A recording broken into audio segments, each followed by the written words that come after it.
Ce matin-là, j'ai cru perdre mon mari. Ce n'était pas la mort qui l'avait emporté, non. C'était quelque chose de plus sournois, la faim. Pas la faim du pauvre, non. La faim de celui qui a tout, mais qui refuse de s'offrir même un morceau de vie. Quand j'y repense aujourd'hui, j'en tremble encore. On aurait pu l'enterrer vivant, lui. L'homme qui passait sa vie à compter les secondes, les billets, les chiffres, mais jamais les battements de son propre cœur. Je m'appelle Aïssatou, j'ai 30 ans, et je suis la femme d'un homme que tout le monde admire et que personne ne comprend vraiment.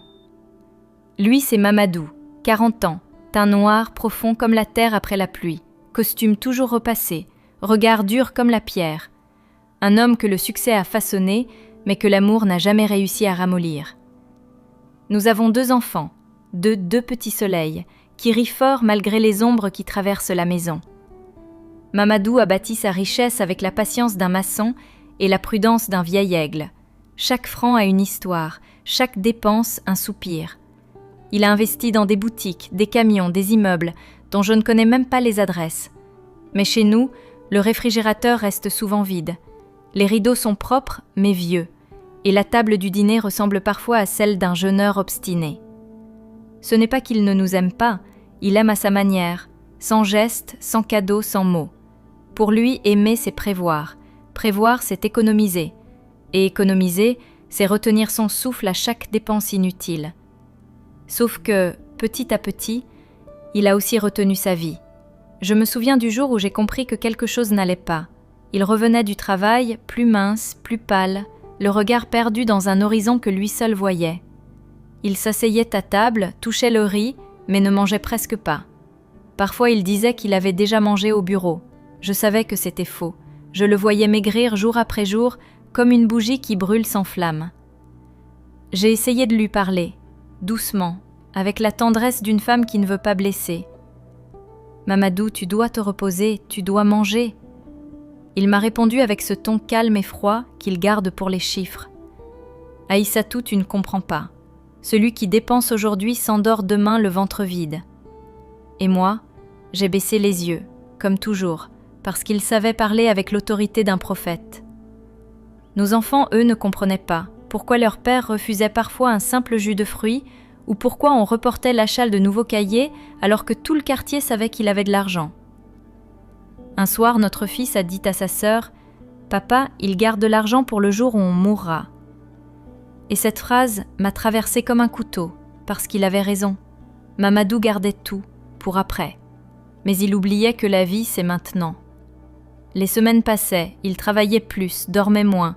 Ses mains tremblaient parfois quand il écrivait. Il refusait de consulter un médecin, trop cher, disait-il. Un jour, il s'est levé au milieu du repas, a dit qu'il n'avait pas faim et a quitté la table. J'ai entendu ses pas dans le couloir, lourd, lent, puis plus rien.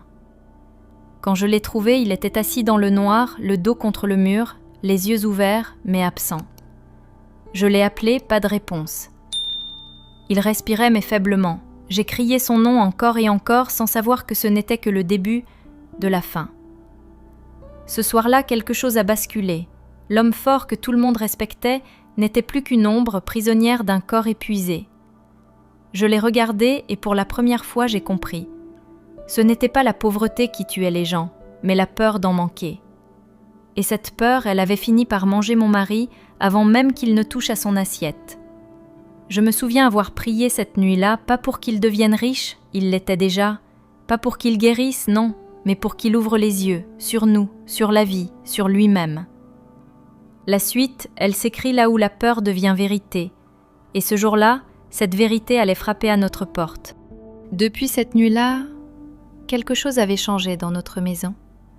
Pas seulement dans les murs, ni dans l'air lourd du matin, c'était un silence nouveau, plus épais, comme si même le vent refusait d'y entrer. Mamadou ne parlait presque plus. Il allait au travail, revenait tard, sans même remarquer que les enfants l'attendaient avec leurs dessins, leurs histoires, leurs petits exploits de l'école. Je le voyais s'éteindre à petit feu, comme une lampe à pétrole qu'on laisse brûler sans remettre d'huile. Son corps n'avait plus la même présence. Ses épaules, jadis larges, semblaient s'affaisser, sous un poids invisible. et chaque soir son assiette restait presque intacte. Je cuisinais pourtant tout ce qu'il aimait, ou du moins ce qu'il aimait avant. Mais il touchait à peine sa cuillère, toujours le même mot, plus tard. Le plus tard de Mamadou était devenu un mur entre lui et la vie, un mur entre nous. Je me souviens d'un soir particulièrement froid. Le vent soufflait fort, la pluie frappait la tôle du toit. Je lui ai dit « Mamadou, on ne peut pas continuer comme ça. Tu maigris, tu ne dors plus, et les enfants ont peur de toi. » Il m'a regardé longuement, puis a murmuré « Ce que je fais à Aïssatou, c'est pour eux. Un homme ne dépense pas tout ce qu'il gagne. »« Mais un homme doit vivre aussi, » ai-je répondu. Il a secoué la tête. « Vivre, c'est cher. » Cette phrase, je ne l'oublierai jamais. Elle m'a glacé le cœur. Vivre, c'est cher. Comme si l'existence elle-même était devenue un produit de luxe. Les jours passaient, les voisins commençaient à poser des questions, les enfants n'avaient plus les mêmes vêtements neufs à la rentrée. On disait derrière mon dos « Aïssatou, la femme du riche, qui vit comme une pauvre. » Je souriais, je gardais la tête haute, mais à l'intérieur, j'étais vide. Je me sentais comme une épouse d'apparat dans une maison pleine de secrets. Un matin, j'ai surpris mon fils Amadou dans la cuisine. Il essayait de cacher un petit sachet de lait qu'il avait reçu d'un camarade. Je lui ai demandé « Pourquoi tu caches ça ?» Il a répondu timidement « Parce que papa dit que c'est gaspillé, mais j'avais faim, maman. » Ces mots ont traversé mon cœur comme une flèche. J'ai compris que la peur de Mamadou était en train de contaminer nos enfants. Ce jour-là, j'ai décidé de ne plus me taire. Quand il est rentré, je l'attendais, les enfants étaient couchés, je lui ai dit calmement « Tu es en train de mourir, Mamadou. » Il a levé la tête surpris, puis a esquissé un sourire nerveux. « Mourir ? Parce que je garde mon argent ? Non, parce que tu ne t'en sers pas. » Je me suis approchée de lui, j'ai posé la main sur son bras. Il était maigre, si maigre que j'ai senti l'os sous ma paume. « Tu crois qu'on t'admirera plus si tu meurs riche ?» Il s'est levé brusquement, à taper sur la table. « Tu ne comprends rien, Aïssatou. L'argent, c'est la sécurité. » Je lui ai répondu doucement. « Et la vie, Mamadou, c'est quoi alors ?» Il n'a rien dit. Ses yeux se sont éteints, il a pris sa veste et il est sorti dans la nuit sans un mot. J'ai attendu, longtemps. Les heures ont passé, les enfants dormaient, le thé avait refroidi. Et puis j'ai entendu la porte s'ouvrir lentement. Il est entré trempé par la pluie. Ses mains tremblaient, son souffle était court, mais il ne disait rien. Il s'est assis sur le canapé, le regard vide. Je savais qu'il s'enfonçait, pas dans la misère, non, dans un gouffre plus profond, celui de l'excès de contrôle. L'argent lui avait volé le goût du monde. Et même moi, je sentais que je n'avais plus de place dans sa tête. Les jours suivants, il ne parla plus, pas un mot. Il allait au travail, rentrer, dormir à peine. Parfois, je le surprenais à fixer le vide, la main sur le ventre, comme s'il écoutait un cri intérieur. Je priais chaque nuit. Je demandais à Dieu de lui ouvrir les yeux, de lui rappeler que la richesse ne sert à rien si elle ne nourrit pas l'âme. Mais Dieu a parfois une manière étrange d'enseigner les leçons. Et cette leçon-là allait bientôt frapper. Cette nuit-là, le silence a pris la forme d'un cri. Il était tard, peut-être minuit, peut-être plus. Le vent dehors frappait les murs, comme pour m'avertir que quelque chose allait se briser. J'étais dans la chambre. Je recouvrais nos enfants de leurs draps quand j'ai entendu un bruit sourd venu du salon. Un corps qui tombe, un souffle qu'on arrache. Je me suis précipitée et là, je l'ai vu. Mamadou, mon mari, étendu sur le sol, le visage livide, les yeux mi-clos. Ses lèvres tremblaient, son torse se soulevait à peine. J'ai crié son nom, j'ai tapé sur ses joues. Rien. J'ai hurlé à travers la maison. Les enfants se sont réveillés paniqués. Les voisins ont accouru. La lampe vacillait. Et la nuit entière semblait nous observer. On l'a transporté à la hâte dans la voiture du voisin. J'avais posé sa tête sur mes genoux. Je sentais la légèreté d'un homme vidé de lui-même.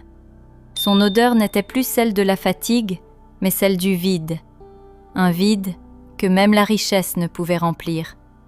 Je priais, les larmes coulaient sans bruit. Tout ce que j'avais voulu éviter depuis des mois était en train de se produire sous mes yeux. L'homme le plus riche du quartier, mourant de faim. Quand nous sommes arrivés à l'hôpital, les infirmiers ont couru vers nous. On l'a mis sur une civière, les couloirs sentaient le désinfectant et la peur. Je suivais tremblante pendant qu'il le plaçait sous perfusion. Le médecin, un homme grand, la cinquantaine, au regard grave, m'a demandé « Depuis combien de temps ne mange-t-il plus correctement ?» J'ai baissé les yeux. Je ne sais pas, il dit toujours qu'il n'a pas faim. Le médecin a soupiré profondément. « Madame, ce n'est pas une maladie du corps, c'est une maladie de la tête.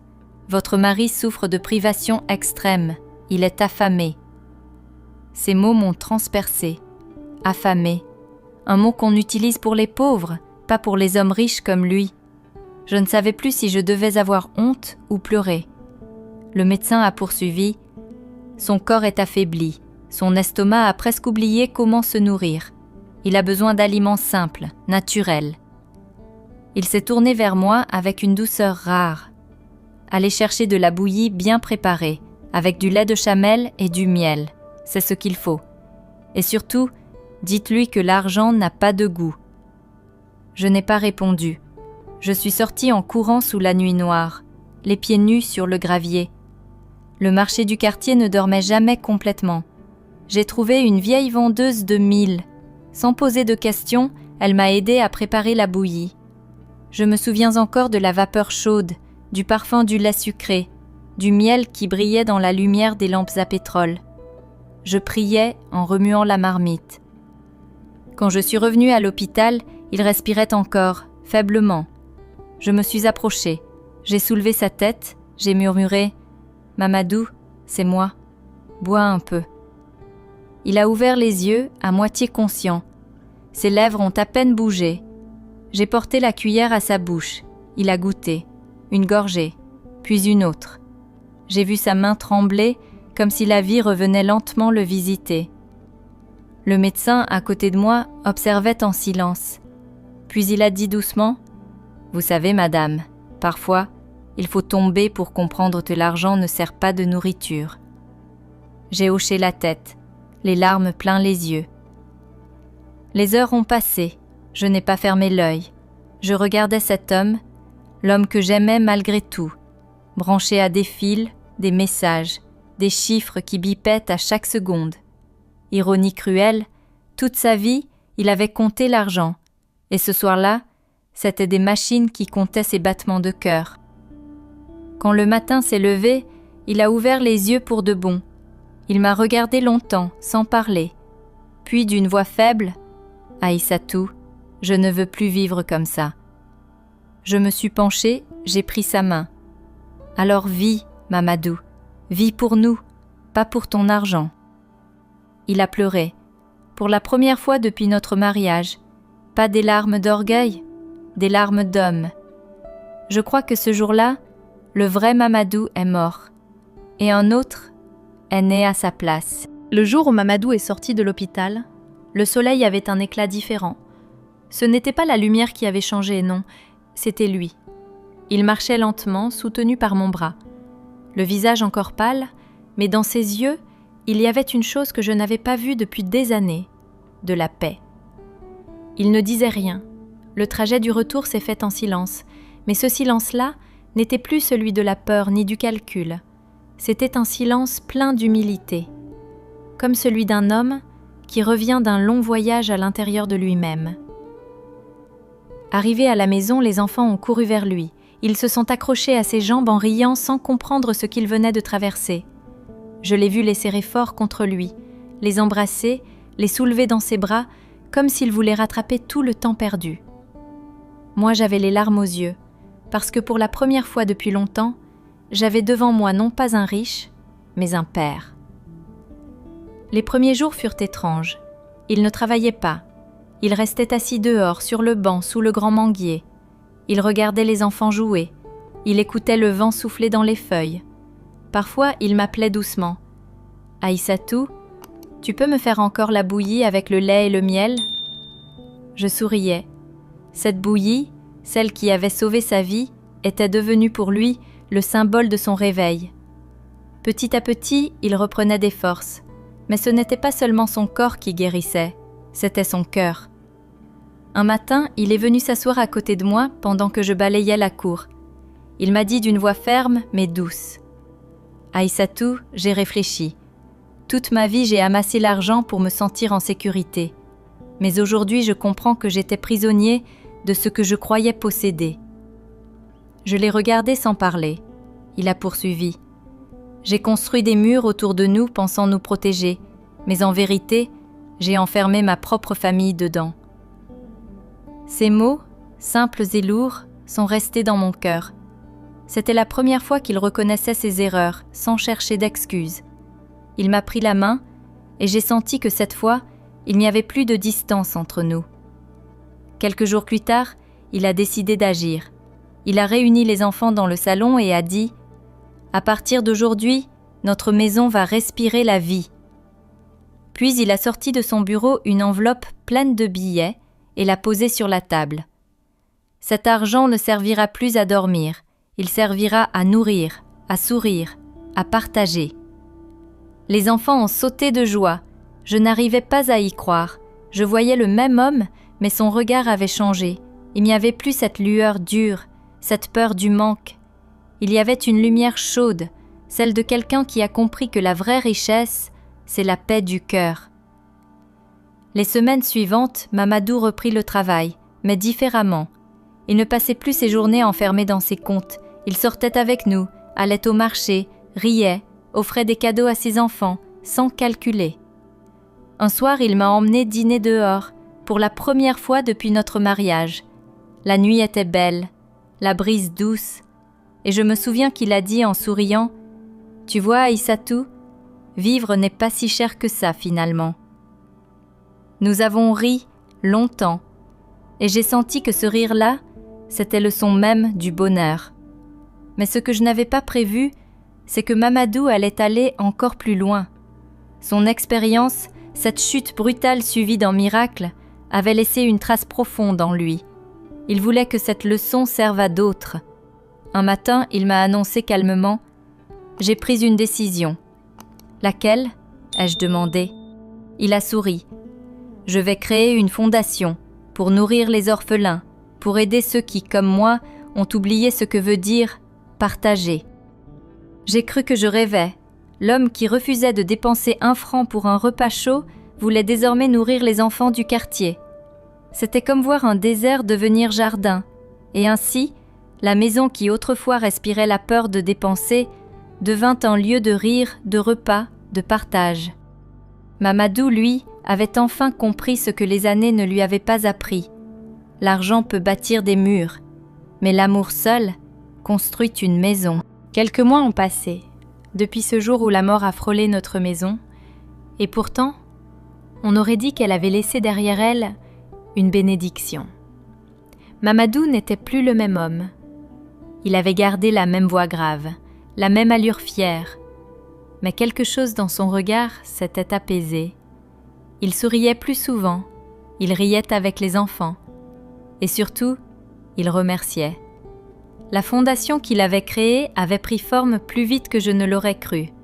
Il l'avait appelée Naforé, ce qui veut dire générosité dans notre langue. Au début, ce n'était qu'une petite pièce à l'arrière de notre maison, 3 grandes marmites, quelques bancs en bois. Mais très vite, des gens sont venus de partout, des enfants sans parents, des femmes seules, des vieux affamés. Et chaque jour, Mamadou s'asseyait avec eux pour manger la même bouillie, celle-là même qui lui avait rendu la vie. Il disait souvent « Ce goût-là, c'est celui de la 2e chance ». Et je savais qu'il ne parlait pas seulement de la nourriture. Les habitants du quartier n'en revenaient pas.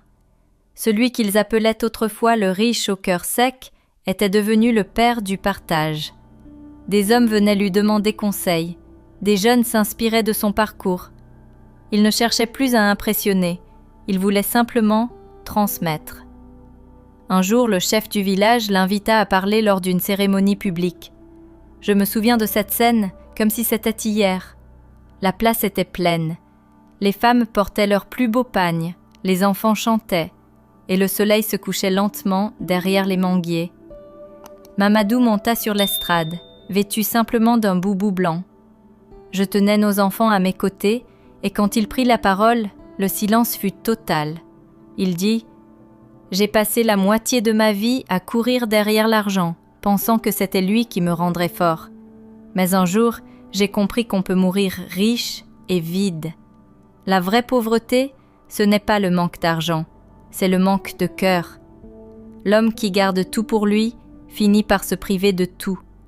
Moi, j'ai failli mourir de faim, alors que mes comptes étaient pleins. Aujourd'hui, j'ai compris que la richesse n'a de sens que lorsqu'elle nourrit les autres. » Ces mots ont résonné dans tout le village. Certains pleuraient, d'autres hochaient la tête en silence. Même le vent semblait s'être arrêté pour écouter.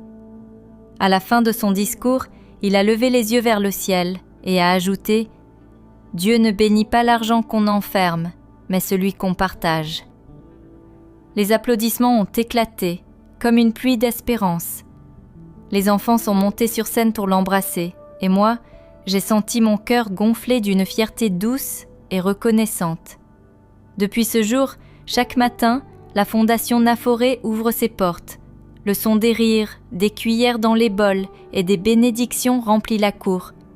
Et parfois, quand Mamadou s'assoit au milieu d'eux, il ferme les yeux un instant et murmure « Le goût du miel, du lait et de la vie, ça, c'est ma vraie fortune. »